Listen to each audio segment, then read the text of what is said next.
sa inyong lahat. You know, you just don't know how I feel right now. Kasi nagsidatingan kayo despite your busy schedules. Honestly, I have to be very, I have to confess na alam ko maraming magtatampo, lalo na sa makasamahan namin sa media, because I cannot invite everyone. Firstly, hindi tayo magkakasya dito lahat. But what's important is, siguro there will always be a time na magkakasama-sama kaming lahat. And I promise that, awa ng Diyos, God willing, it's going to happen. What's this? Payagan lang ako nang nasa itaas ng Panginoong Diyos. Bigyan ako ng good health. Continued blessings, lalo na po sa aking online show, TikTok with Aster Amoyo. I have to be very, very honest also na nung sinimulan ko ang aking online talk show, I just wanted to do it, not for anything. Hindi po ako mayaman, simpleng tao lang po ako. Merely because I just wanted to do something during the pandemic. Alam naman natin lahat, di ba? Naka-lockdown. We were all locked in our homes. Hindi tayo makalabas. Ako kasi, sanay po ako na may ginagawa. Kinasa bahay ako, kinasa labas ako. I want to be busy with something. Let me just share this, no? I know this is my birthday, but I just wanted to let everybody know kung how I started my online show, TikTok with Aster Amoyo. Way back, almost 4 years ago. Ara was there. Nalaala mo, Ara, yung launch ng Skyjet, direct flight from Manila to Palawan. Di ba? San Jose, Palawan. I met this couple. Yung mag-asawang Jong at saka si Rai de la Vega. Makita ko sina Ara, sina Barbie Imperial, at saka ang daming celebrities doon. Nang hinayang ako na wala akong crew. Wala akong production team with me, except my personal camera. Nang hinayang ako, sabi ko, gusto ko yung, andito si Ara, gusto ko interviewin, andito si Barbie, andito yung iba pang celebrities. Parang chance ko na, because I was with them. Di ba? We had all the time. What I did was, I approached a friend, actually si Dodgy. Sabi ko, can I borrow your team? Ipinahiram sa akin. So, na-interview ko si Ara. Actually, dalawa lang kayo ang na-interview ko, si Ara at saka si Barbie Imperial. And then, months after, nagkaroon ng pandemic. Right? Nagkaroon ng pandemic. Luckily for me, I got the numbers of this couple. I just kept it with me. And then parang, I'm sorry may boredom, di ba? Na nasa loob tayo ng bahay. Ano kayong pwede kong gawin? Ano kayong pwede maging productive ka? Tinawagan ko yung mag-asawa. Sabi ko, would you like to team up with me? Kayo ang magiging production team ko. Sabi ko, solo flight, ako magko-coordinate, akong talent coordinator, everything, ako na yun. Lahat ng ibang aspeto, ako na yun. And then I also asked the assistants of my daughter based in Tokyo, si Ayla.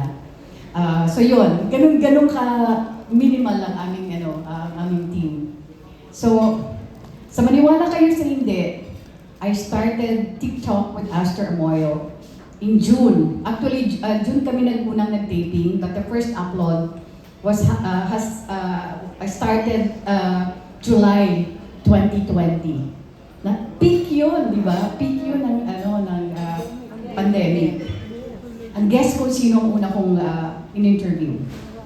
Since anak-anakan ko si Pops Fernandez, hindi siya lumalabas. But because of me, sabi niya, tita, you know that I don't go out. But because of him, hindi ako makahindi.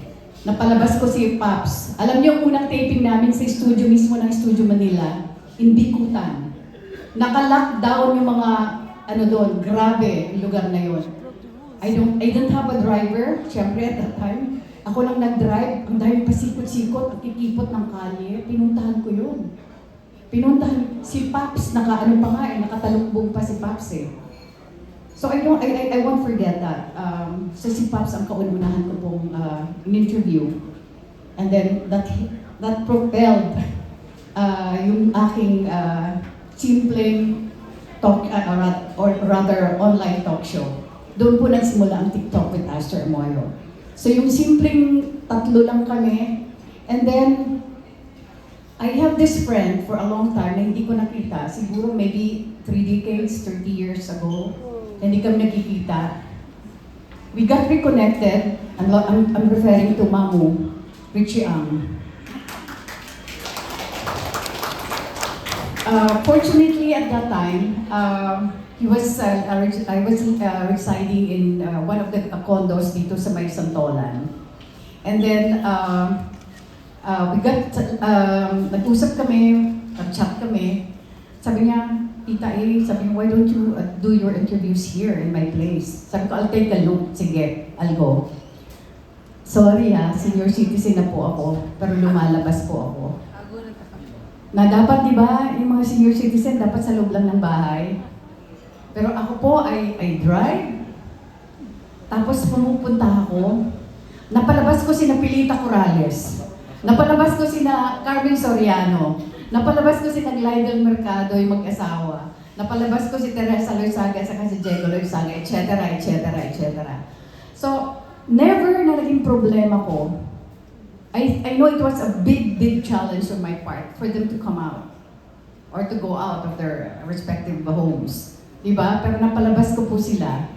At sa awa ng Diyos, nakasurvive po ang aking online show. Wala po akong, sabi ko nga, alam niyo, nung nagsisimula pa lang ako, yung mga pamangkin ko, they were my #1 supporters. They were my #1, uy, may isa ng subscriber. Uy, may 3 na. Uy, may 10 na. So, alam mo, hindi nyo lang alam yung nararamdaman ko at that time. I was so happy. Kasi alam ko parang may isa nang naniniwala. May nag-subscribe na sa inyo. And I'm glad to announce to everyone, hopefully by next week, I promise, I already have 400,000 subscribers. And with about, pwede ba kung, ayoko magmalaki kasi syempre ang dami namang millions talaga mga subscribers eh. Pero sa akin kasi, yung konting nadadagdag, I feel so happy. Iba yung joy ang nararamdaman ko. With about 50 million views.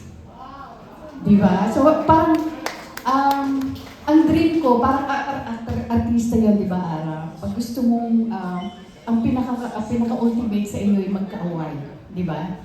Ako, diba, yung marami sa atin dito nakatanggap na ng 100. Pag 100K, ano na yun silver. But the next is 1 million subscribers. So, ang layo ko pa po. Pero despite that, I know na very strong ang aking programa. Nararamdaman ko po yun, not only because of some people telling me, isa sa pinakamalakas kong market or audience is the US. Isa ang pinakamalakas dito, pero overseas ang napakalakas ng suporta. They don't subscribe, but they watch me regularly. Yun ang pinaka-importante, kaya awa ng Diyos, mataas ang views ko. Pero ang subs ko, kukonti pa. Kaya that's why I'm encouraging my friends, sana mag-subscribe kayo para maabot ko na po yung gold million mark, di ba? And I promise, awa ng Diyos, pag na-reach ko yung 1 million, we'll have another get-together. Di ba? So yun lang. But anyway, kunento ko lang yun ng simple para at least mainyo lang kung paano ako nagsimula. Like, it was not even planned. Hindi ko po yung plinano. Nagsimula lang po nga ito, sabi ko nga sa inyo na this was a product of the pandemic. So na naging productive siya. Now, I started to like it so much and ngayon parang kinarir ko na. Marami sa atin dito ang nag-vlog. Karamihan ng mga kasamahan ko dito are vloggers. Pero di ba ang sarap ng pakiramdam, Jojo? Ang isa pang kinatutuwa ko rito, Morley Alinio. Alam mo si Morley, I've been telling him, you know, tita, idol kita, blah, blah, blah, blah. Before kasi parang medyo mahina ang loob niya. Sabi ko, kaya mo yan. Kaya mo yan, Morley. Go, go, go, go. And luckily for him, ang taas-taas na ng malapit ka na mag 200,000. Di ba? Good luck, keep it up. Ang galing-galing ni Morley. I'm so happy for him kasi ang tagal na rin ang pinagsamahan namin. Yung unang kong talk show, GMA Inside Showbiz with Astor. 1995, 96. So, isa po noon si Morley sa mga sa mga writers, right? Sa mga writers. So, meron kami nakaraan ni Morley. So, I'm so proud of him. Alam niyo sabihin ko, like, I think in this industry, isa na po ako sa ayoko sabihin yung pinaka-old eh. Ako na yung isa sa pinaka-veteran na natitira in this business. Kaya that's why, habang kaya ko pa, I wanted to do my best. I wanted to share everything that I have with everyone. Small things, but it means a lot to everyone, di ba? I love my colleagues. I wanted, sabi ko nga, pero despite that, nagkakaroon pa rin tayo ng mga katampuhan, meron hindi sabi nga nila, you cannot please everyone. Ang isa kong natutunan in this industry, I've been in this business more than half of my life. Love you, Tita Astor! I love you. Love you. Ay! Si MJ. Ayan, andyan si Maring Imelda Papin. Hindi nyo lang alam, I was the manager of Eva Eugenio before, at the peak of her career. Ang ka-rival ni Eva was of course Imelda Papin, but she is a bigger star. She's the concert queen. She's the jukebox queen, di ba? Siya talaga, pero despite that, kahit ano yun, di ba, sa amin walang naging problema eh. We are the best of friends. We are magkumari. Inaanak ko yung anak niya. Inaanak ko rin ang anak ni Eva.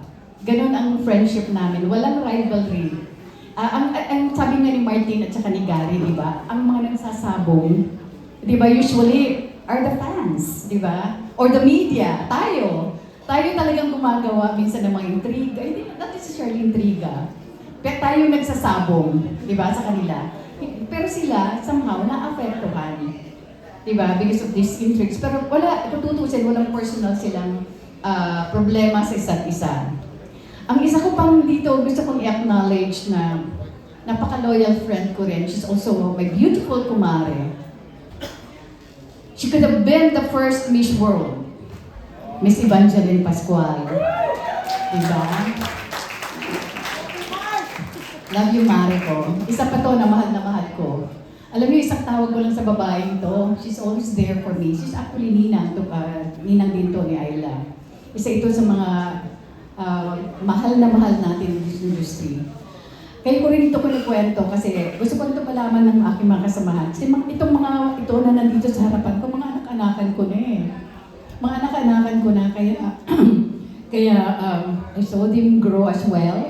Nandito lang ako, parang ako yung nanay-nanayan na nila talaga in this business. Kaya nga, nagpapasalamat po ako kasi like, inabutan ko kayo. Ang dami ko ng pinagdaanan in this world. Pero naandyan kayo, naabutan ko pa rin. Imagine, inabutan ko yung social media. Ba't kayo natawa? Yung mga anak-anakan ko dito, ayan, si Janelle T. At saka si Anthony Davao. Pamangkin po ito ni Ricky Davao. Yung mga anak-anakan ko. Alam mo, si Jeffrey Hidalgo, si Patricia Javier, hindi ko sila personal na talent, hindi nila ako naging manager. Pero ibang klase ang closeness namin. Diba? Anak-anakan ko rin to si Onin, of course si Alonso Bulak, yung magtatay. Mabuti na lang hindi, di magka-height. Love you, anak. Love you, anak. Love you. I love you, anak. Diba? Pero, isa lang siguro na gusto ko lang ma-share sa lahat. Lalo na sa mga kabataan, itong mga nasa harapan ko nga, pinaka-importante ang pagiging matyaga, pasensyoso, at pakikisama. I think those are the secrets ng siguro kung bakit hanggang ngayon nandito pa rin ako sa harapan nyo or kasama nyo pa rin ako. So, I think that's part, diba, Mayor Mamay, I love you. Alam mo, he flew in from Nunungan. di ba?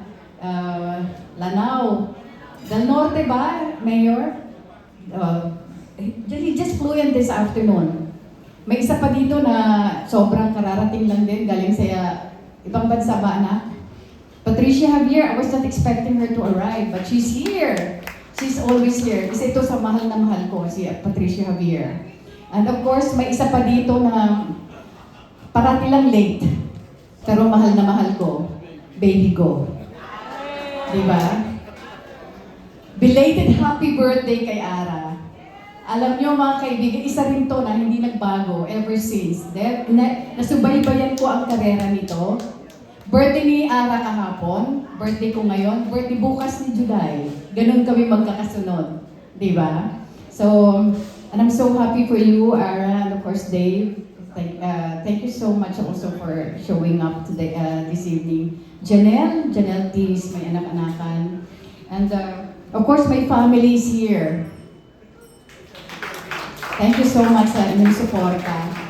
At isa pa na gusto kong i-share sa inyo. Alam nyo, ito totoo ito. Gusto kong pasalamatan ang Net25.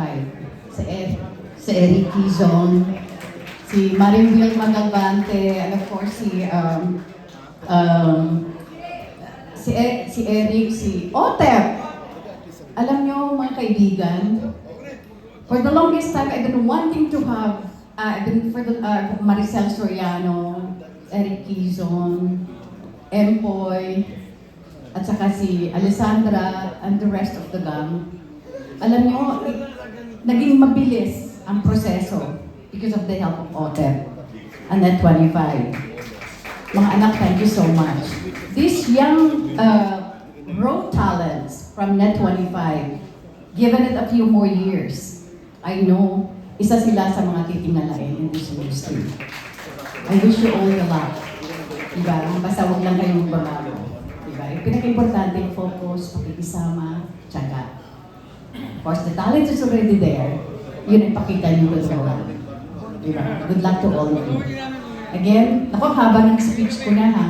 Maraming salamat sa inyo. Ay, teka muna, before that, please, I'd like to thank my personal sponsors. Na isang tawag ko lang o isang text ko lang na andyan sila for me.